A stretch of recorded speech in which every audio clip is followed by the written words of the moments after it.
Good evening, everyone, and welcome to the International Space University Southern Hemisphere Space Studies Program Astronaut Panel. I am Omar Hatamli, the Program Director this year. I would like to welcome all of you, and thanks for taking the time to be with us here. Before we start the program, just would like to remind you, please, to put your phones on silent, and in case of an emergency, there's 2 exits, one on the top and one on the left here. So today we have a very exciting program, actually. So we have Professor Walter Peters and astronaut Paolo Nespoli, and each one of them will give us a different perspective about the astronaut life. One of them will be about selection, the training process, and one of them will be about the life as an astronaut and complexities and challenges that people will face on orbit and space. After that, we'll have questions and answers, and also will be questions through Twitter and social media, and we'll try, obviously, to go with as many as possible. We'll try our best to do that. At the end of the program, also, we'll have a picture opportunity and signature of pictures, and we'd like to give the priority for young kids, the future generations, to be the priority in asking questions and taking the pictures and signatures as well. But before we begin, we would like to acknowledge the Gunnar people, who are the traditional custodians of this land. We pay our respect to their elders, past and present, and we extend that respect to other Aboriginal people present here today. So to start this event, I would like by introducing Professor Walter Peters. Professor Walter Peters actually has a distinguished career in the aerospace field.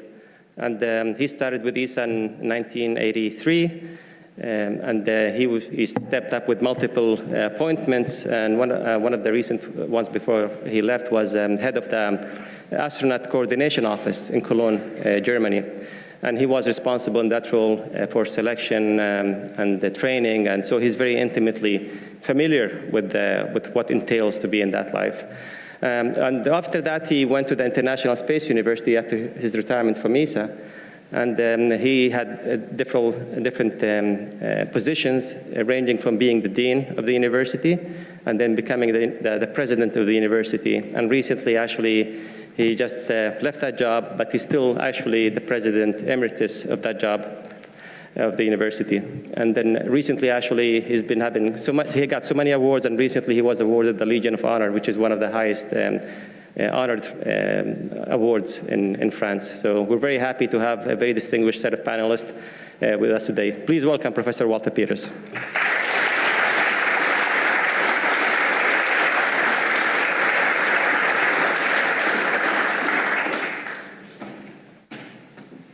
Thank you very much, Omar. And indeed, as you said, I see there is a lot of young people, and I'm not only talking about the participants, but also a lot of children here. That is a pleasure. Let me do a first check with all the children here. Who of you would like to become an astronaut? No, there must be more. Well, that's sure, yeah, only. I think maybe more. So that is a very interesting question to a certain extent, because there is something that we have to explain to people every time. Roughly spoken, medically, 83% of you can go into space. Maybe only for a short space flight, but that's medically the threshold, that 83% of you can go to space. So the first question is, well, if 83% of us can go to space, of the so many billion people, why were there only 540 astronauts? That's roughly the figure that we have now. 530 is 540.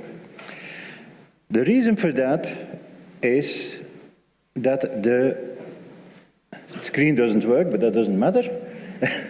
The reason is that we have 2 principles. One is called select in, and one is called select out. What does that mean? A commercial company like who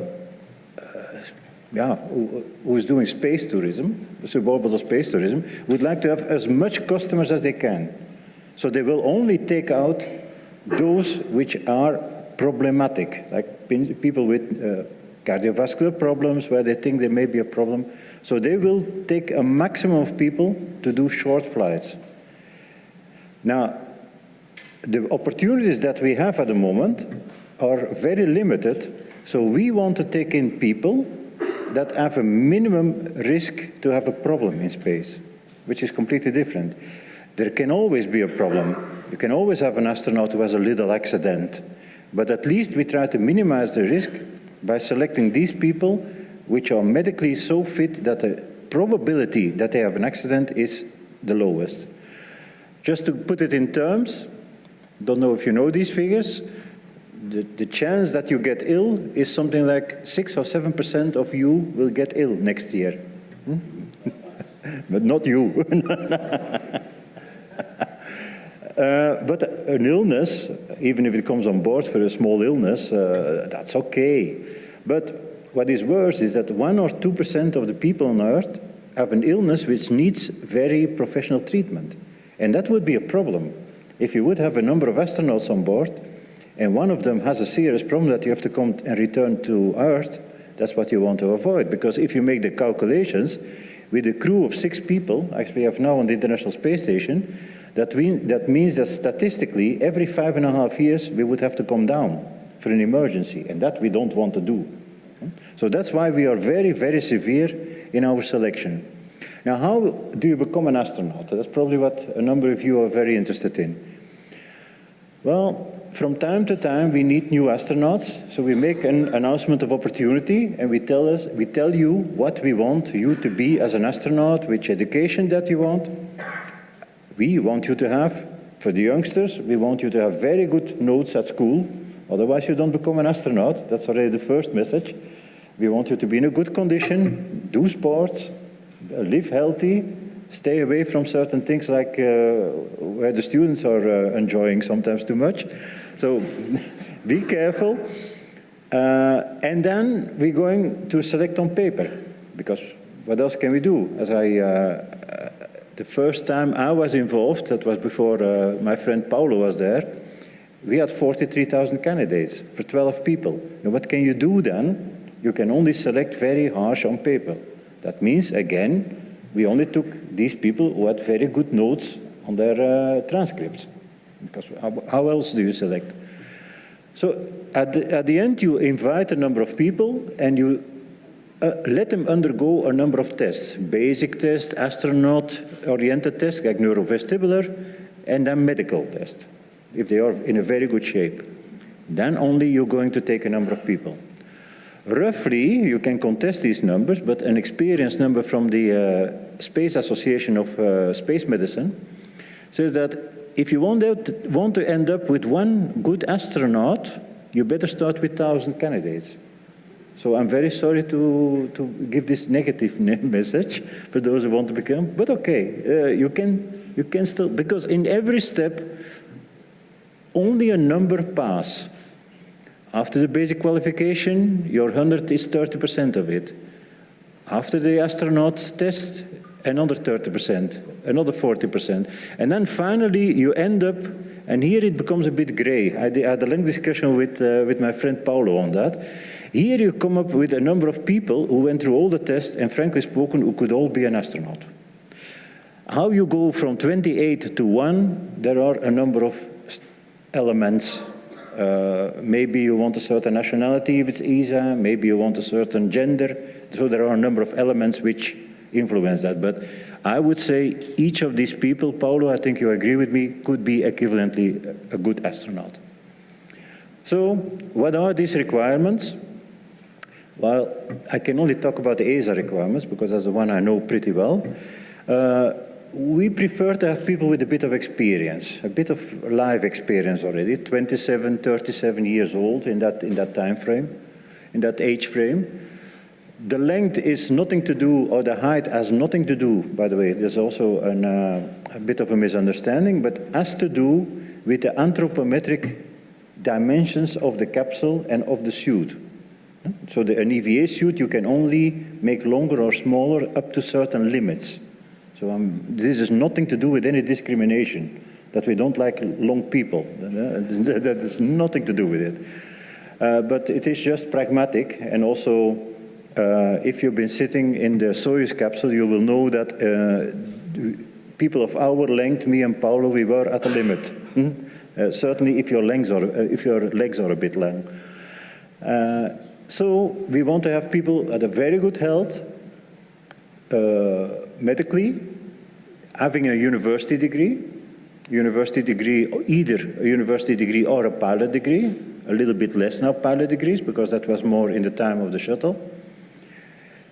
A lot of psychological requirements, but I want to underline one psychological requirement, and that is manual dexterity, because an astronaut on board has to do everything. He has to do plumbing, he has to do electricity, he has to do repair work, he has to do everything. So you want people who can work very well with their hands, and you will see that is one of the tests that we are often doing. Just for your information, if you see there, on the medical test, I think there are two main elements where people fail. It is not dramatic. It is not that it's something that you have for the rest of your life, but mainly the eyes, cardiovascular, or the tests which we are very, very critical about. So is there nothing in your EKG, in your electrocardiogram, and so on? So professional requirements, again, operational skills.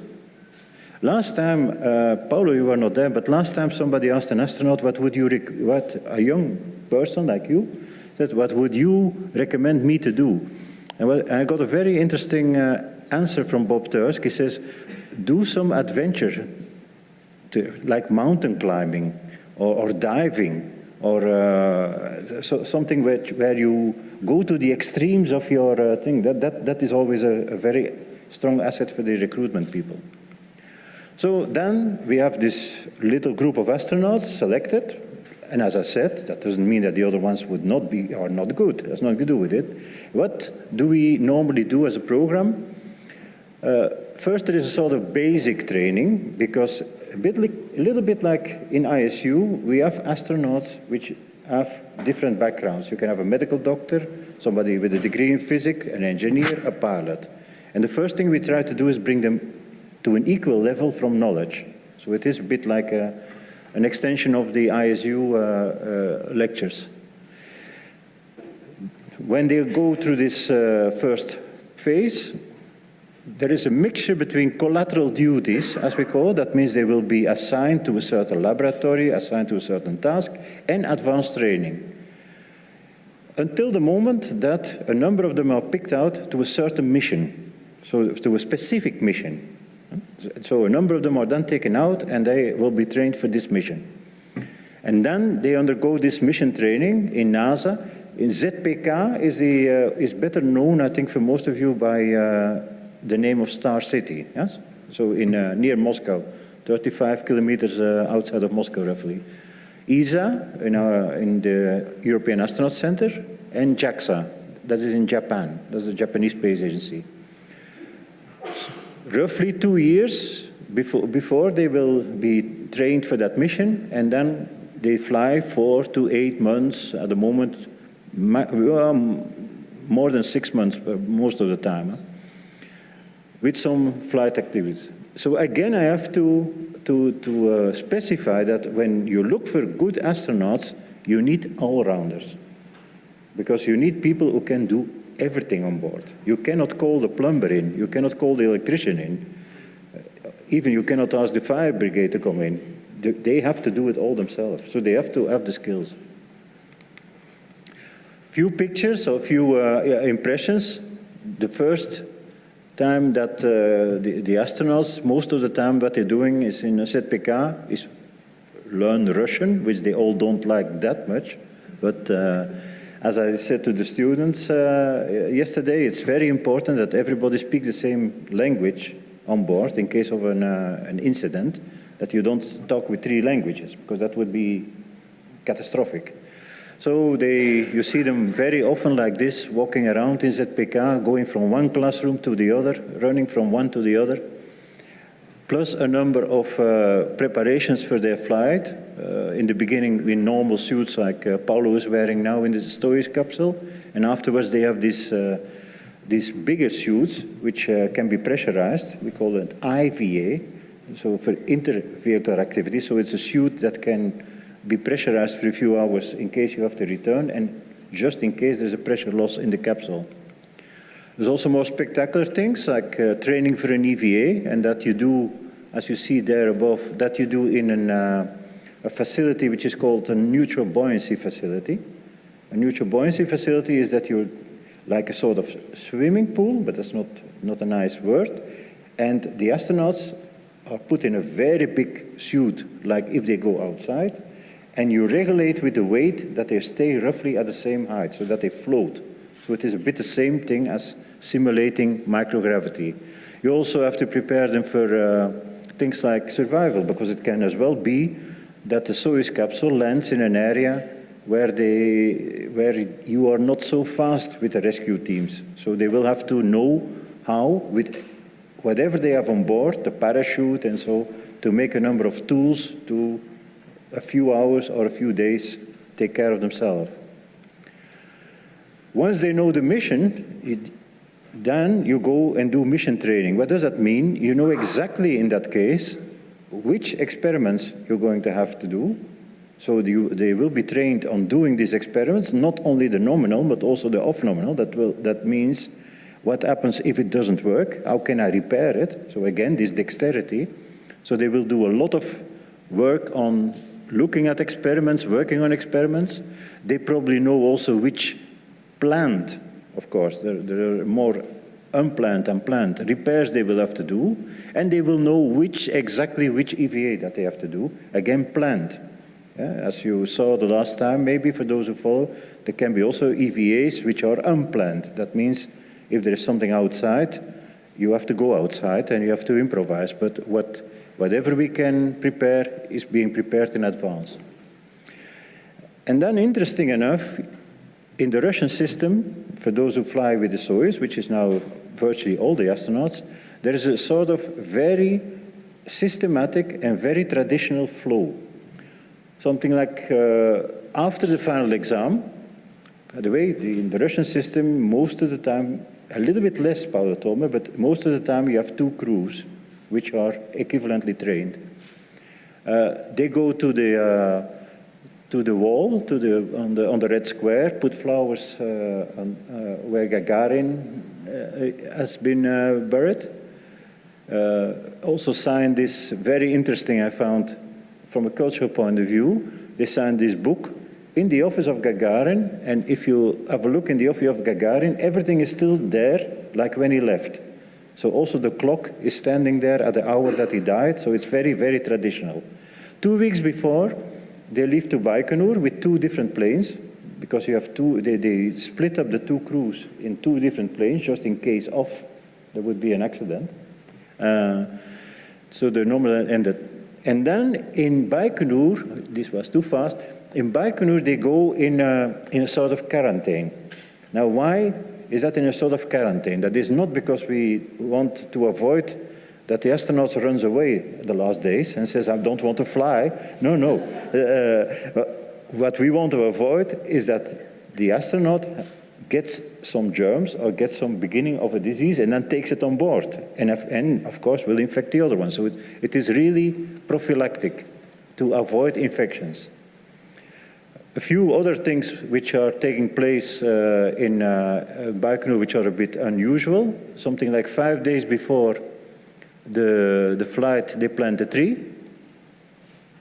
And also something which is very interesting. The evening before the flight, the astronauts are invited to look at a movie, and that was the movie that Yuri Gagarin loved so much, The White Sun of the Desert.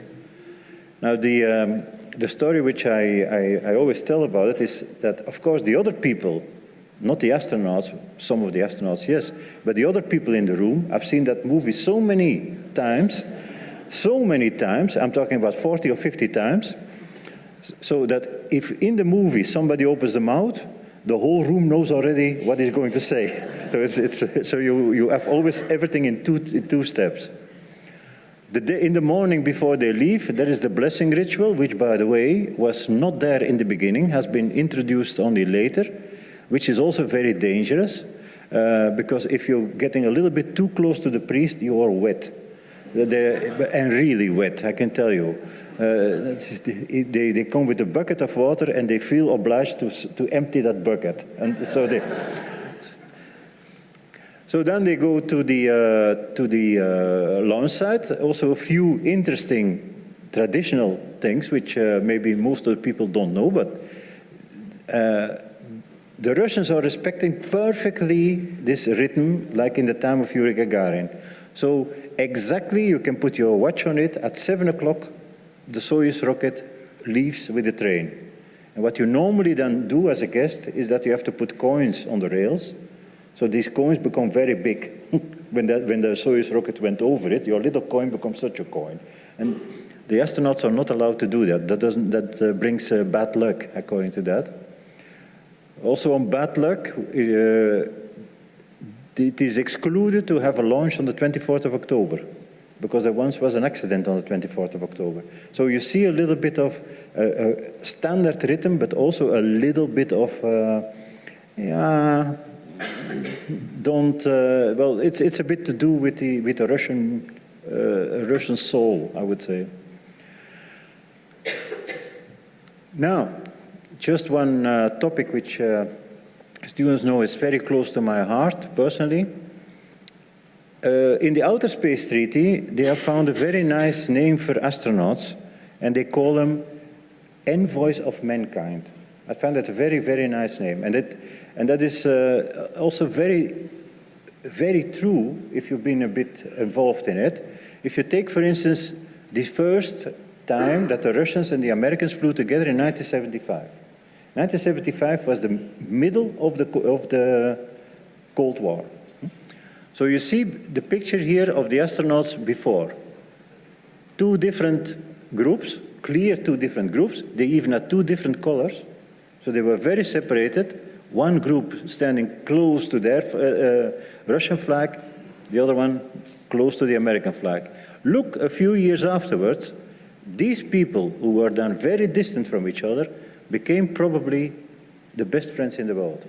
Certainly these two, Alexei Leonov, who I met not so long ago, and Tom Stafford, these people are really buddies. Now you have to know that these people were both generals and were both fighter pilots. So originally they were in fact trained to be enemies. So you see that space can be very, very beneficial, not only via the astronauts, but also the thousands of people working for it, for mankind to come closer and closer together. Of the 540, as I told you before, astronauts, we have a very famous one here today. This one, Paolo Nespoli. And let me a little bit relate to what I said about the requirements and how that relates to Paolo. So Paolo was was military and has done a number of adventurous things like jump master, parachute instructor in the special forces, and afterwards went to study at the Polytechnic University in New York. He got his degree in master degree in aerospace engineering, then worked as an engineer, and then came as we were colleagues there at the European Astronaut Center as a training engineer. So he was, in 1998, he was selected to be member of the ESA astronaut corps, so an ESA astronaut with an Italian accent. All our astronauts are ESA.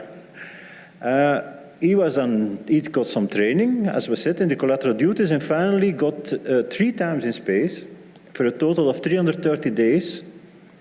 First time in 2007 with the space shuttle. That were shorter flights, but also very interesting flights, 15 days. It was a relatively long flight, by the way. Most flights were 12, 13 days, so you must have been very, very economic with the resources on board to make 15 days. 2010, for the first time, he went to the International Space Station for 159 days, and then 2017, and that's why last year when we had the event here, he could not be here. He was somewhere up there for 139 days, so 313 days in space in total. Paolo is going to give us certainly very interesting stories about it. Paolo, can I invite you?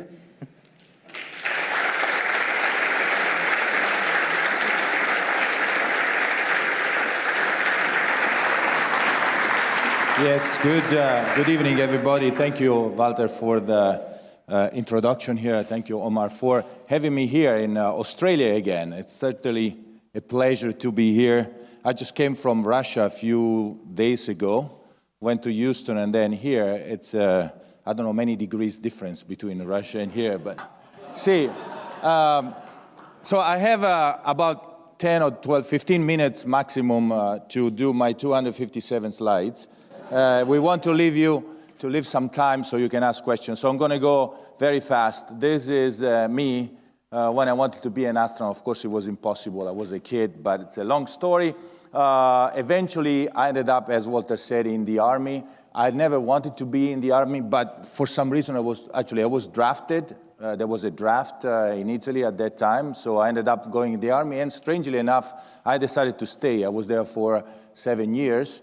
Ended up becoming an officer, paratrooper, special forces, doing all sorts of crazy things. And then at 26, 27, I decided, well, I need to go back and do what I wanted to do, which was being an astronaut. It was a little bit late, but I managed to get a degree in aerospace engineering in the United States, so I could study English because I did study French in school, so I did not speak English at that time.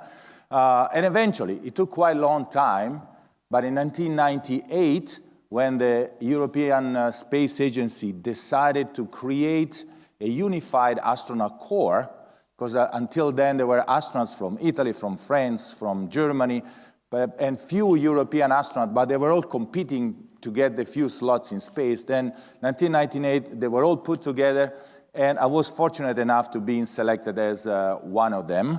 At that time, we were 15, 4 French, 5 Germans, 3 Italians, 1 Spanish, 1 Swedish, and 1 Swiss. Usually when you say like this, it's the beginning of a joke or something, I don't know. But you can see there were 5 pilots, 9 physicists, a lot of physicists, 1 engineer and 1 medical doctor, 13 males, 1 female. That's the statistics there. So I started training as an astronaut. My training column lasted less than 1 day because they told me, okay, go to NASA. And they actually they sent 4 of us, or those 4, to send us to NASA. We were assigned to the 17th NASA astronaut class, the Penguins.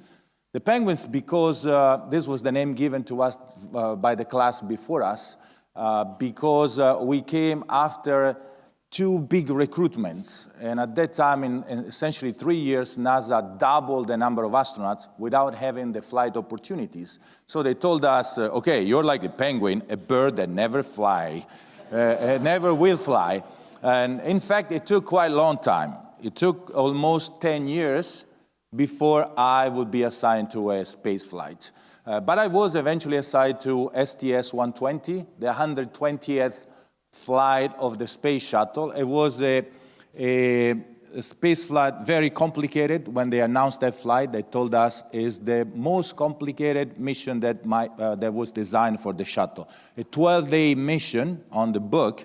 We were supposed to bring in space a module for the space station and then move a solar array.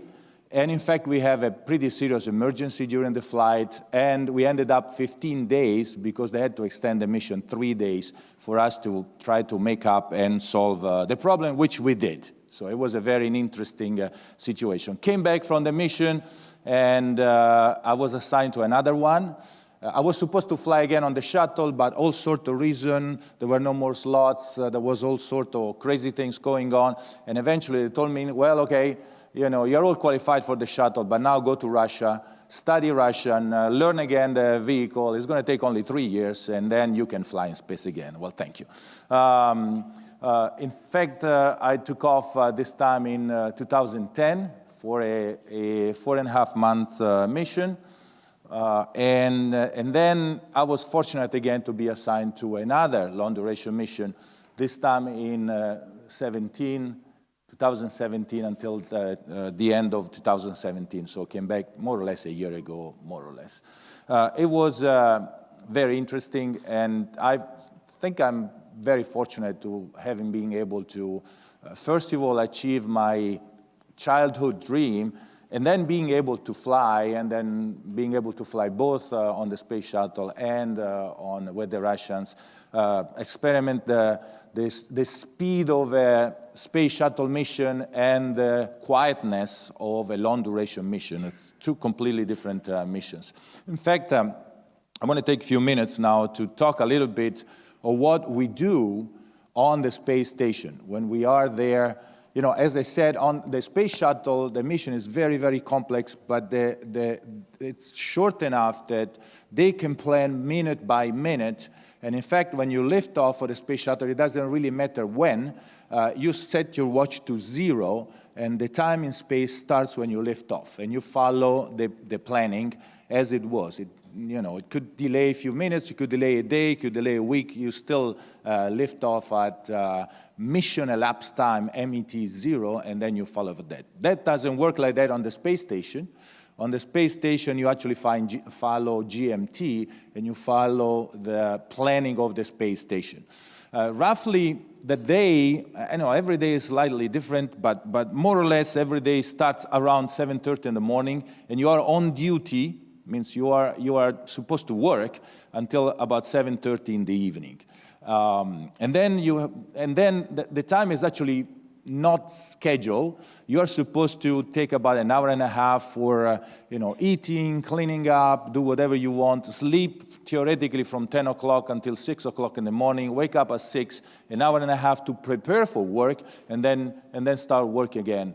That's how is the day. But in fact, nobody tells you what to do from 7:30 until the morning. You can do whatever you want. You want to go to the window and stay 6 hours at the window, go ahead and go at the window. Or you want to sleep 10 hours, you want to watch a movie, you want to stay on the phone, do internet, email, it doesn't matter. As long as you show up in the morning at 7:30 and you're ready to work.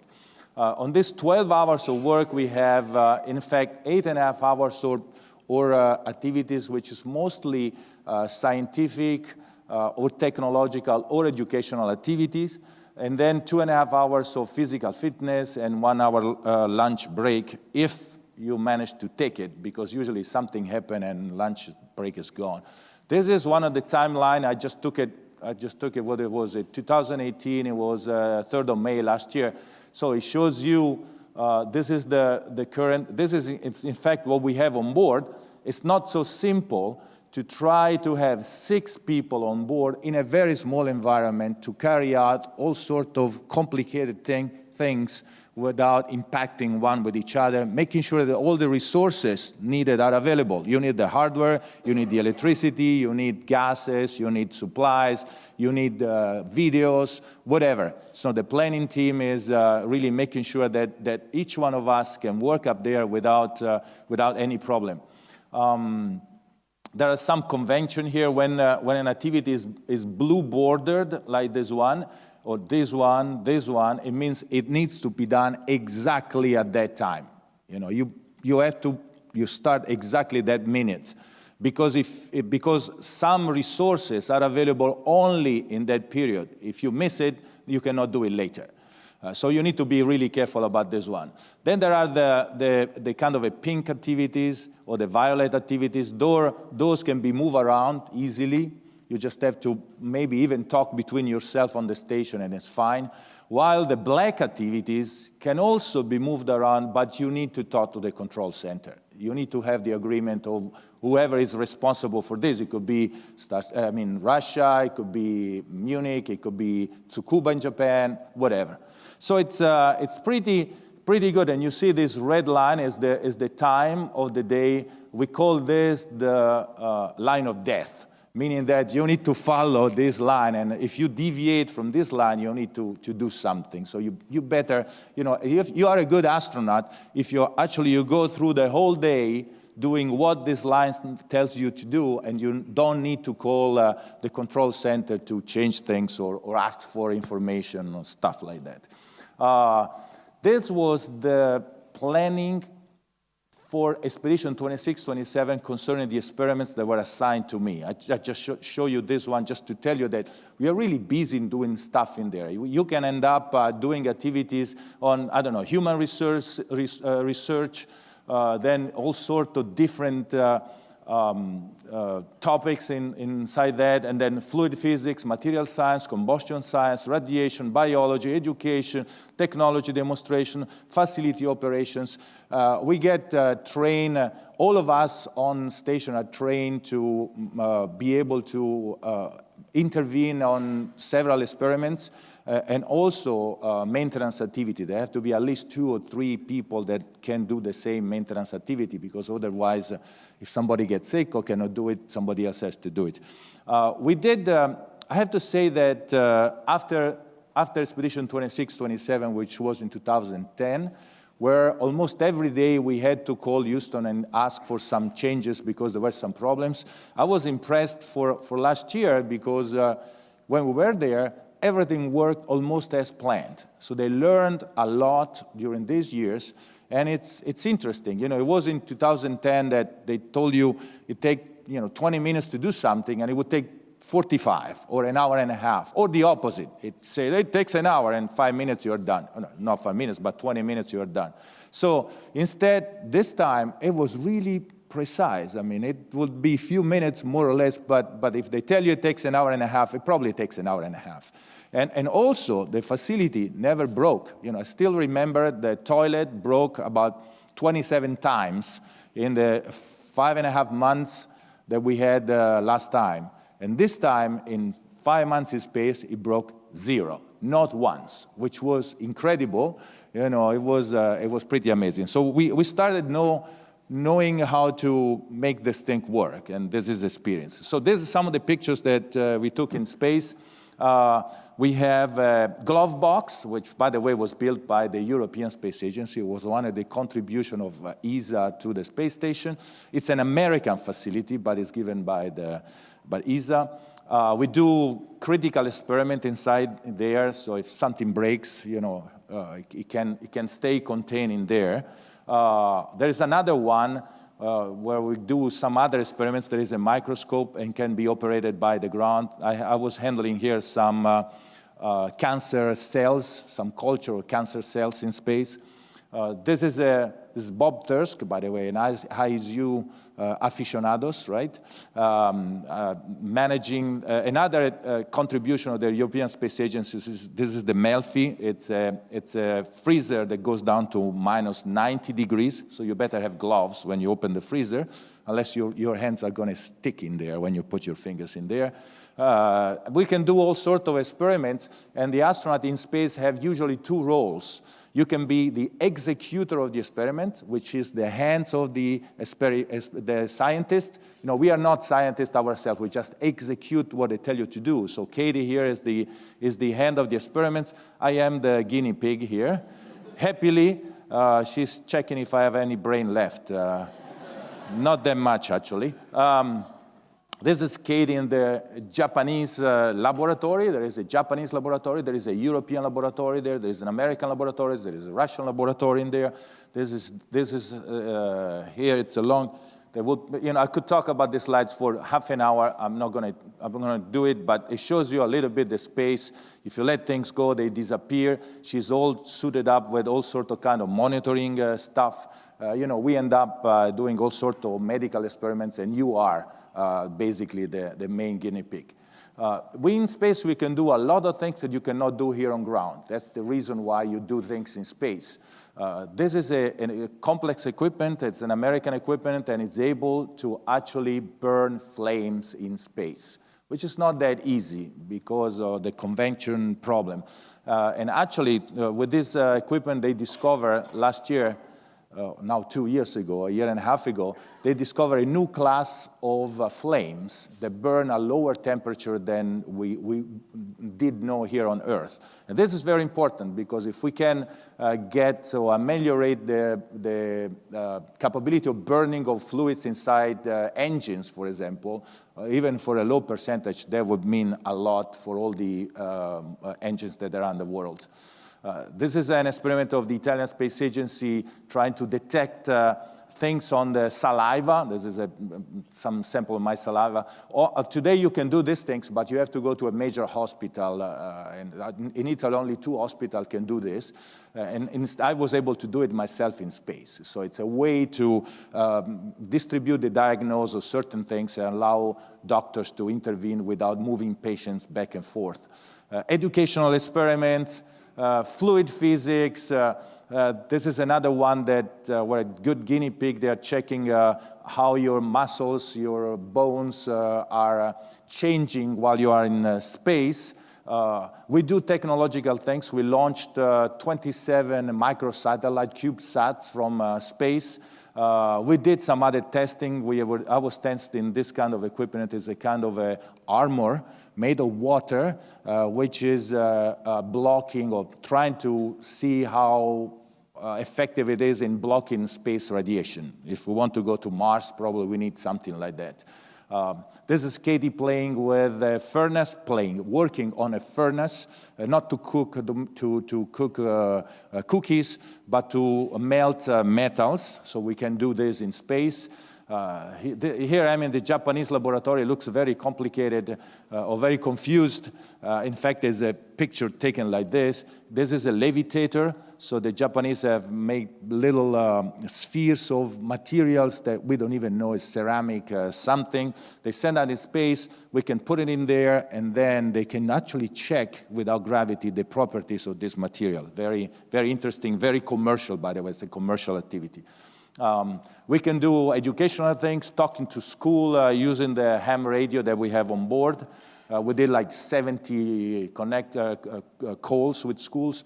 We have to do exercise, which is kind of interesting, 2 hours, 2.5 hours per day. We have a cycle ergometer in there, which is kind of weird because it's kind of different than the normal. We do have a treadmill. You better be linked up, otherwise you're going to hit your head very quickly. And we have even a weight machine, which is kind of strange because, there is no gravity and you're doing weights, lifting weights in space. But it's interesting, absolutely necessary because the spine elongates in space and then you don't fit anymore on the Soyuz coming back, which was my case, by the way. I really had serious troubles fitting in the Soyuz again because of the spine elongating. And then also your legs, they are not used anymore, so you get these chicken legs, they are called like this. We do all sorts of activities that have to do with spreading the fact of going to space. This picture was taken while I was talking to the president of Italy, which generated a lot of news in Italy. And also, we've had the opportunity to talk to the Pope. So we managed to talk to Pope Francis, which was very interesting because, you always get the questions about, how the toilet works and things like this. And he started talking about, God and other things. So we were like, oh, my. Did not quite know what to do. And by the way, it turns out that he doesn't speak English. He speaks Italian or Spanish. So he simply told me, okay, you can translate Russian, English, Spanish, everything. And I was in space translating for the Pope. So very stressful and interesting. But it's official. So the Pope talked to extraterrestrial people. It was us, So this is to tell you that in any given day in space, you might end up doing all sorts of crazy things. You wake up in the morning, you start with an experiment, then you do another, then you fix the toilet, then you talk to the Pope, then you go back to handling a mice or mouse, and you keep going like this, and then eventually it's evening. Okay, very good. That's what happens in space. It's a very, 6 months or 4.5 months. Today, they try to go as long as possible, which is 200 days in space, and then the Soyuz needs to re-enter. You don't decide how long you stay in space. It's all question of orbital mechanics, of how the vehicle, the schedule, and everything. Ours last year was relatively short, 139 days, but it's still 4.5 months. It's a long time to be in space. Though the time it passes very fast because you're really, really, really busy. Good. So we should have some questions here. Yes. So if you start Okay, so we'd like to open the floor for questions. There will be some of our staff with microphones on both sides of the room here. So please raise your arm and say your name and the question, please. Tom, there's that. And maybe the young Guys, also if they have any questions here. Hello. Sam here. Listen, I noticed you only had one meal break in, do you only have one meal break in 24 hours? And also, do you expect to go up again so you can clock up 52 weeks in space? I'm sorry, I did not quite understand the question. Yeah. Who can, I need a translator for a... And so when you put the list up there, you had a lunch break, 1 hour. And lunch break? One lunch break in 52 days, what was it? No, in 24 hours. Yes. Do you have breakfast and lunch Yes. and then dinner and yes, all yes. that? Oh, now I get it. Yes, food, it's very important in space. In fact, they spend a lot of time in trying to figure out how to give you food. They don't really care about you eating. They want you as a machine working, which means you need the protein, vitamins, the calories, all of this, and they study this. And of course, bringing food in space, it's very expensive, so they try to make it in a way that it's more convenient for all the system. We do have, as I showed you before, we do breakfast before you start working in your time. So 7:30 in the morning when you start working, you are supposed to already to have had breakfast. And then you have this lunch break at, midday, 12 o'clock, 1 o'clock, 2 o'clock, whatever. You have 1 hour there. And then dinner comes after 7:30 in the evening. You are free to do it whenever you want. So there are 3 meals that are scheduled. Then if you want to eat 5 times, it's fine. If you want to eat 2 times, it's fine. But usually we have 3 meals scheduled. We do log all the food that we eat, and all the log goes down to ground, and there is a nutritionist that is looking at what you're eating, and you get a report every week. Oh, you eat too much fat, you eat too much sugar, too little calcium. You get this kind of report and tells you, oh, too little calories. You tend in space, by the way, to eat little. Somehow, people eat less in space than there, and then you start deficit in calories. They discovered this after the first few years. Everybody who went to space came back like 10 or 15, some people even 20 kilos, lost a lot of weight. And that's a problem because you lose muscles, not fat. So they are now very, very, very attentive to this. Okay. I think we have a question from a... No, I don't think so at the moment. We have a question from a future astronaut here on the side. My name's Thomas, and I was just thinking, are there any side effects after going into space for an extended period of time? If there are any side effects if you go in space for an extended period of time, yes. There are some, so we are not built to stay in a microgravity environment for a long time.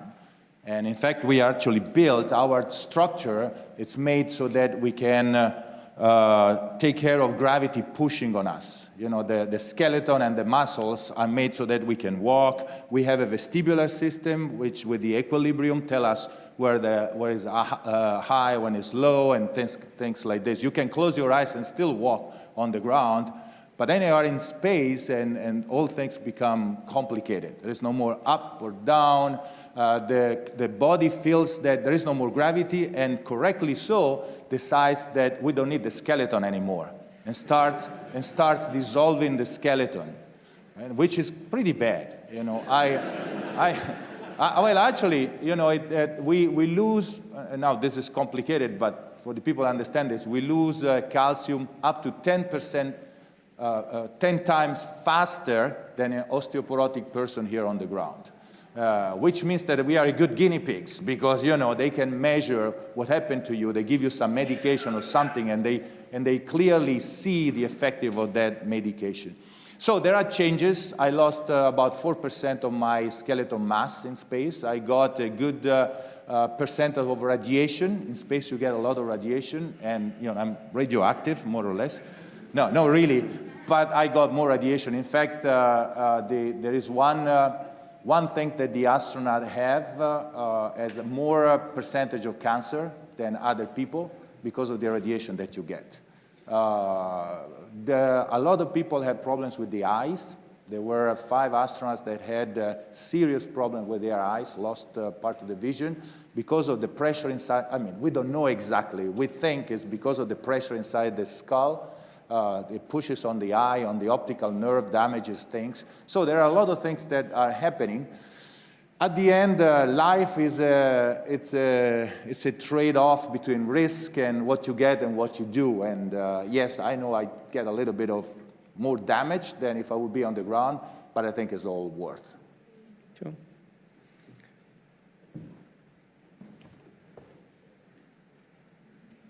Hi, Piros Radamissis. Thanks for that. That was really good. Where are we? Oh, Over here. Two-part question. What was the most enjoyable part of your last deployment on the space station, and what was the most challenging? Well, you know, I was surprised that I got assigned to a 3rd space flight, and this was, and the fact that then I started the training and I flew, that was really enjoyable. I mean, at the end, flying space again. I would say that there are 2 things in space that are unique, that you cannot have here on the ground. One is the feeling that you have when there is no more gravity, and it's an incredible feeling. It's completely different way of behaving. It's very, at the beginning, it takes quite some time to get used to it because we are used to have gravity, and then you go to space, you don't feel really well. Everybody says, oh, the first time you were at the window looking out. Yeah, I wanted to puke, you know. I mean, it was like, I don't like this thing. Your body's all, so it takes some time, you get adjusted to it. You know, I would say a couple of days, it's okay, you are kind of like, but if you really, really want to feel normal and start really appreciating things, it takes like 4 or 5 weeks before you start moving around and you don't, you know, bang into things, or you're thinking how to eat, or you drink something and you choke, something like that, or you sleep and you cannot sleep because you're floating, you know, things like that. The other one is the capability of looking at the Earth from up there. So when I flew up, and for the 3rd time, and one of the most enjoyable things was to relive again this thing. Challenging, I was for me, actually it sounds strange, but I've done a lot of things in my career as an astronaut. I never quite was able to do an EVA, which is a spacewalk. And I really wanted to do it, and I got very, very, very, very close this time. But for one reason or the other, somebody says a good reason, I say not so good reason, but for reasons, I never did it. And that was difficult for me to accept that, you know, I needed to accept this and keep going with the mission because there was still a few months to go, and it was interesting and challenging for me. Maybe I can ask a question to Walter. In the next decade, the demographic and the landscape of the future astronauts will be a little bit different than what we have today, which are basically sent by space agencies. So from your perspective, and working for such a long time in selecting and training, what would you say the changes and variations will be in these aspects to align with the future? Well, one of the things that we learn is that our restrictions in the beginning were too severe. I give you one example. When we were selecting astronauts, we said, and that's also interesting for the children, you have to have perfect eyesight, 10 out of 10. Now we relaxed it a little bit and said, okay, 10 out of 10, but you can have it with corrections. So for instance, with glasses or with lenses. So I'm pretty sure that the medical criteria will relax because we have learned that they are not so severe as we thought. But the key is going to stay a little bit different. The key will be, do we have more flight opportunities? If we have more flight opportunities, we will relax much more. If we don't have flight opportunities, we will continue, as I said in the beginning, to select out. Because the 28 people that I showed, for instance, if we have flight opportunities, we take them all. Yeah. So give flight opportunities to us, increase the budget of the Australian Space Agency, and we'll fly more people. Yeah, nice. Thank you, Walter. But I would say that one thing that we need to do absolutely today, you know, to be part of a professional astronaut, they ask for a technical degree, but I think this is, I would not say it's a mistake, but let's say it's a requirement today, but we are still missing out on all sorts of other disciplines, you know. Where are philosophers, writers, you know, musicians, movie director, photographers? We take so many pictures and we think they are so good. But I'm thinking, you know, if there would be here a photographer, I'm thinking something else will come up. So we need to put a slice of the humankind in space and not just a little thing. Absolutely. And this will happen. Yeah, that's a good point. Okay, there's the people behind. Okay, please. Hi, I've got one at the back here, so thanks both for... Where are we here? Oh, up there. Yeah. Thanks both, it's a very interesting talk. I just wanted to know if you held any specific or particular records for being in space, or anything that you've done in space, whether that's a record at all. World record or that type of thing? Record? Oh, well, I have the distinguished record of being the oldest astronaut that flew in space.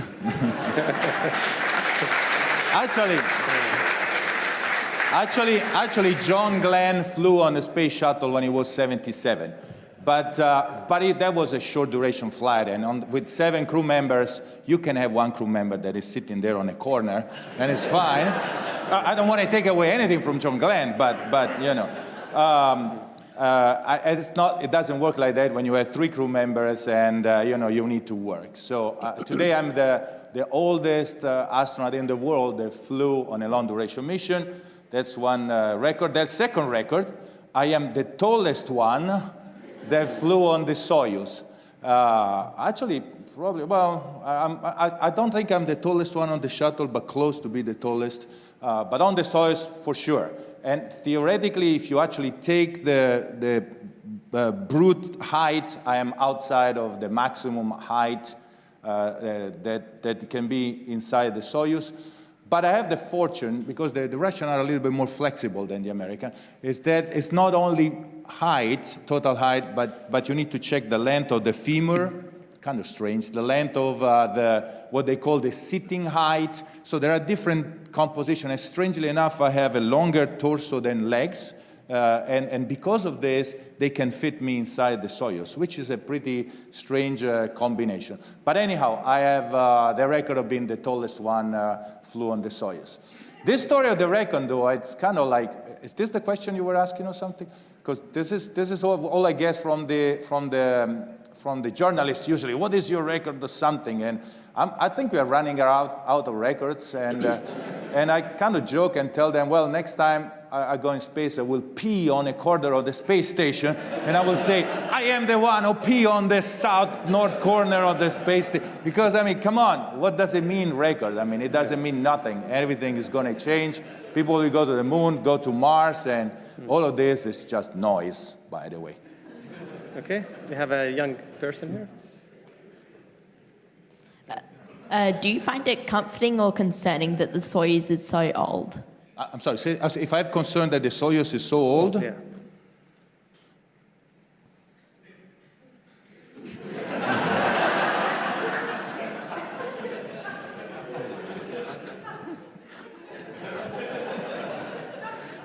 Who said that the Soyuz is so old? Actually, it was funny, because I still remember one of the first time I was in Baikonur, and I was walking toward the launch pad, and they were carrying this train with the rocket, and I was looking at it, and I'm like, and I had a Russian engineer following me, so we were walking, and I'm like, but that looks like the R7. And he was surprised, he says, you know the R7? I said, well, I'm an aerospace engineer. You know, isn't the R7 the launcher that they used to launch Yuri Gagarin in space? And he said, yeah, it works, and we still use it 50 years later.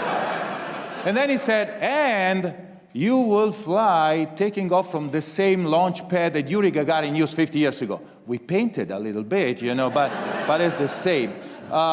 So the question is, this is an interesting question, because I flew on the shuttle first, which I would say is like the Ferrari of spacecraft. You know, it's like the shuttle, even today, was designed in the 70s, built in the 70s, flew in 1980 the first time. Even today, it retired because it's too advanced. It's not it's too old, because it's too advanced, and they had to retire. Even the American cannot handle it. It's too complicated. Now you fly on the shuttle, and then you go on the Soyuz, and you're like, oh my God, what is this thing? Somebody built it in his garage yesterday, taking some kind of metals with the hammer or something, painting it with the thing. And you have this approach at the beginning. It's an old spacecraft, and kind of like this. And then you start learning to it, and it's actually very, very interesting spacecraft, because it's being decided with the mentality of fail-safe, meaning that there is not much you can do to do something wrong with that spacecraft. With the shuttle, a lot of things wrong. It takes years and years of training for flying on the shuttle. I mean, when I was a crew member of the shuttle, I had to do at least one simulation every week, because if you don't do, you forget things, and you're not able to fly anymore. On the Soyuz, it's fine. There are a lot of things on the shuttle that can break, and on the Soyuz they cannot break because simply they are not there. Which is the best way not to have something that breaks. You don't put it in there, and you find a different way to do the same things. Very ingenious, incredible. When I was training on the Soyuz, and they were telling me, okay, this is how we do this, I would tell them, are you kidding me or something?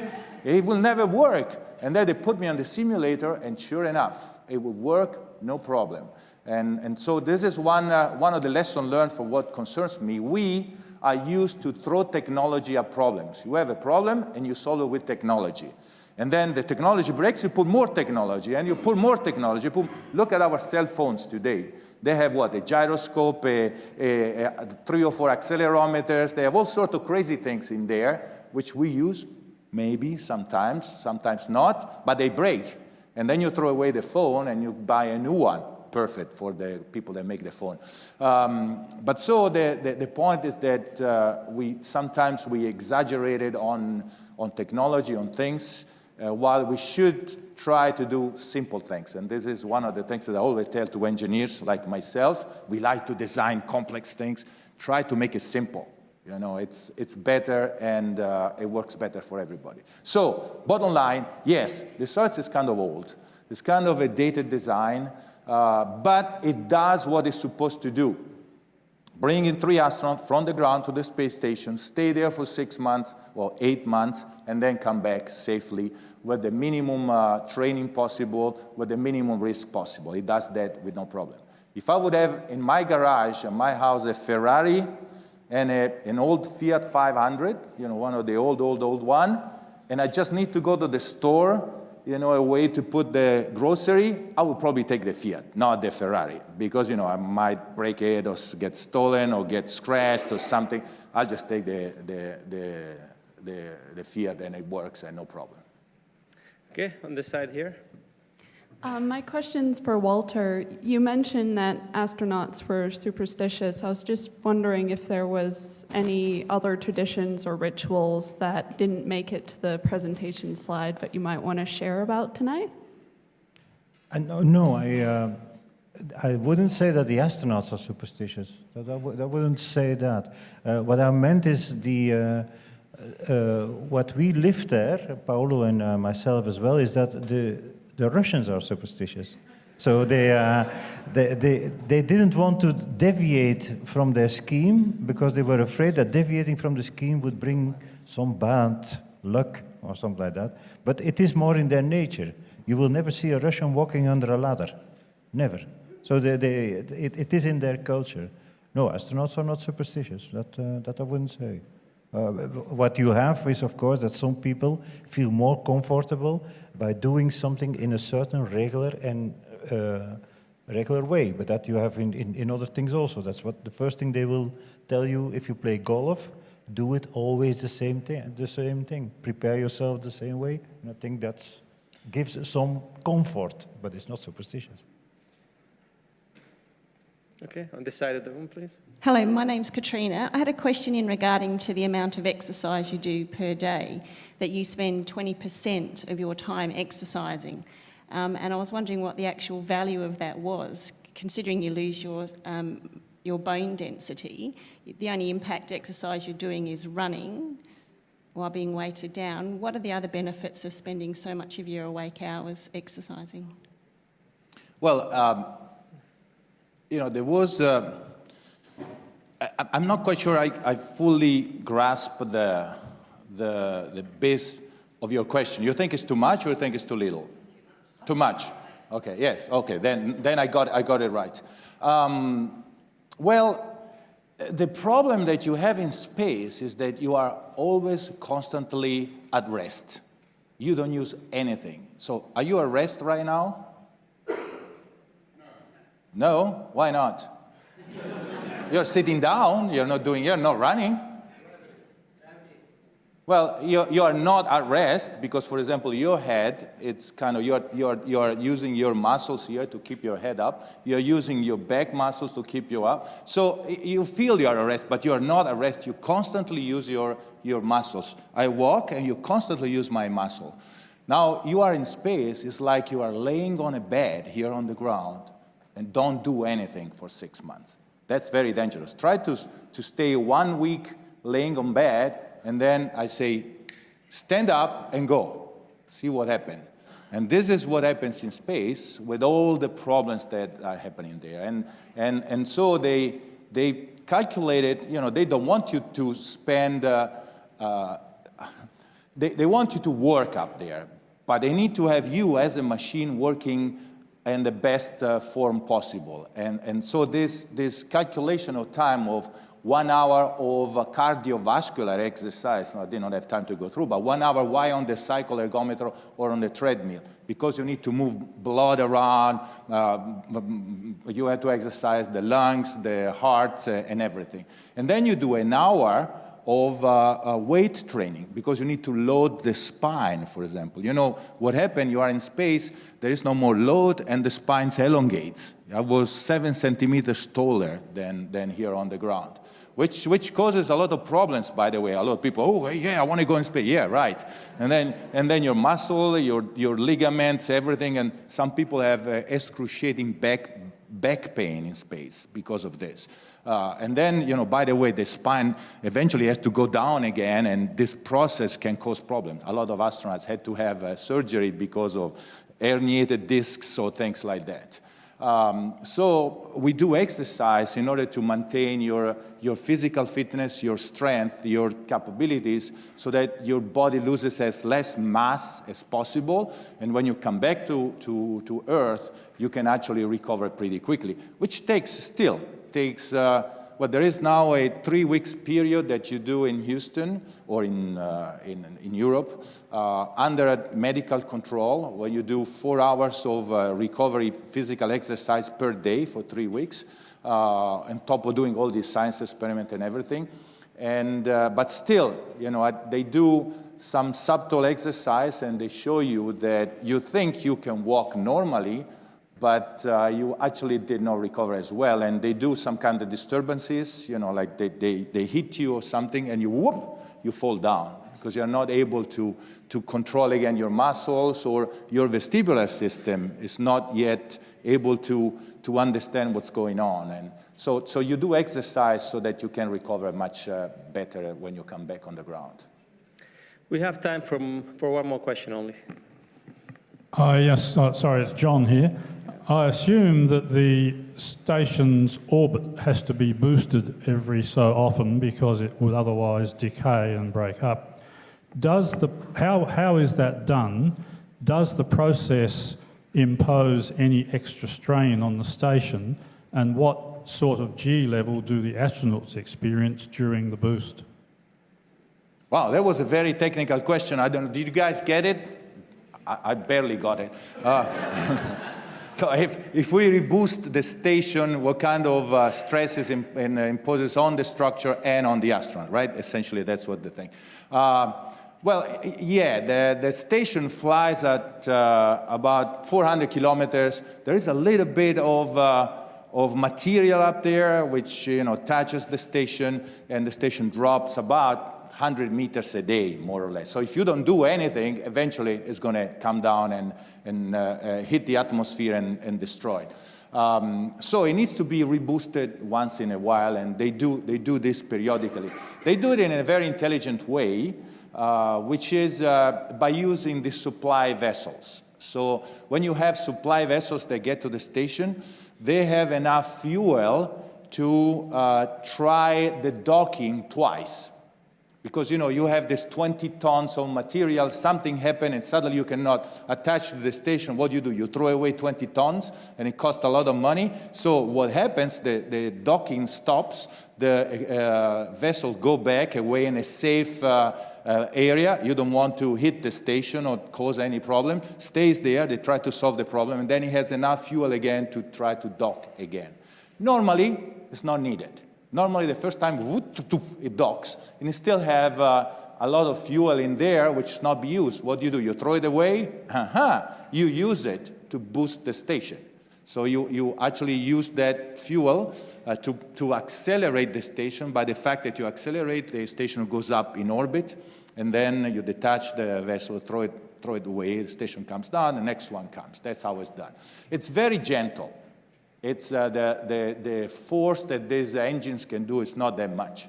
But, you know, in space, it doesn't matter. Every little force, it has an effect, and it will boost the station. I don't know how many boosts we did, 2 or 3 times or 4 while I was up there.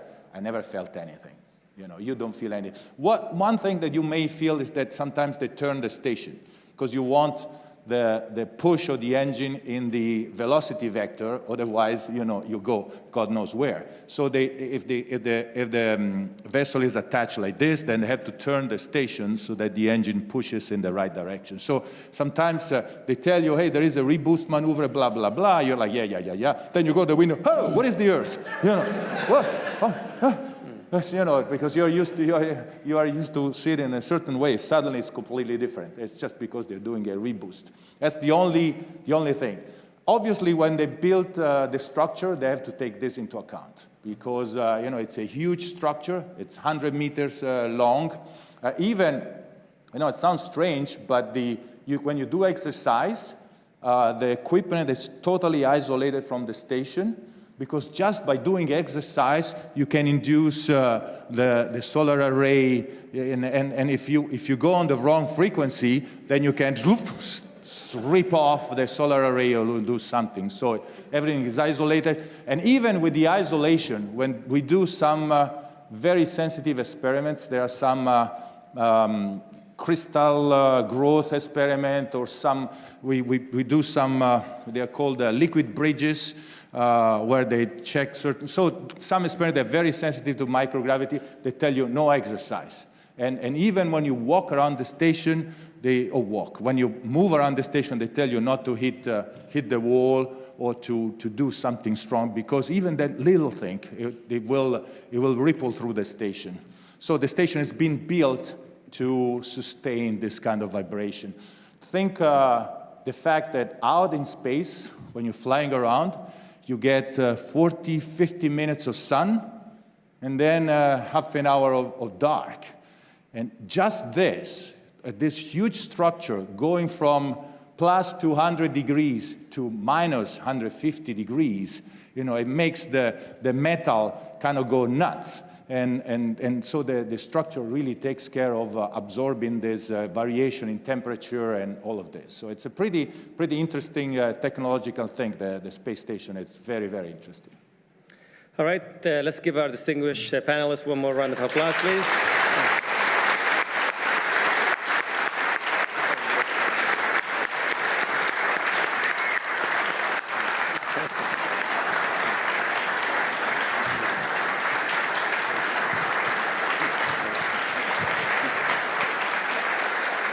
Well, thank you for coming here tonight. Yeah.